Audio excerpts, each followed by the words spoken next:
Tonight, 17,000 unaccompanied migrant children are in U.S. custody. That explains why questions about the crisis at the southern border dominated President Biden's press conference today. The president insisted he's not to blame, implying his predecessor was. CBS's Nancy Cordes from the White House. I make no apology for that. In an hour-long exchange with reporters, President Biden defended his decision not to expel unaccompanied migrant children as their numbers in U.S. custody hit new records. The idea that I'm going to say, which I would never do, that if an unaccompanied child ends up at the border, we're just going to let them starve to death and stay on the other side. No previous administration did that either, except Trump. I'm not going to do it. The president vowed to open new facilities to cut down on overcrowding, children crammed into adult detention centers and sleeping on floors for days. He insisted the surge is seasonal as smugglers take advantage of cooler winter weather. Does anybody suggest that there was a 31% increase under Trump because he was a nice guy and he was doing good things at the border? That's not the reason they're coming.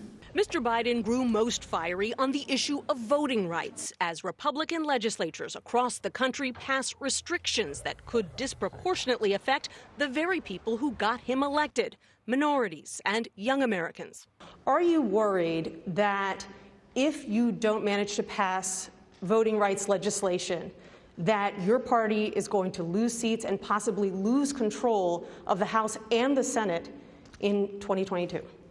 What I'm worried about is how un-American this whole initiative is. It's sick. It's sick.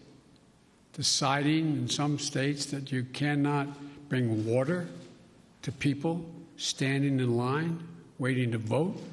The Republican voters I know find this despicable.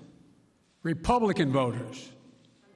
He also made news on foreign policy, threatening to take action after North Korea tested 2 ballistic missiles last night. But I'm also prepared for some form of diplomacy, but it has to be conditioned upon the end result of denuclearization.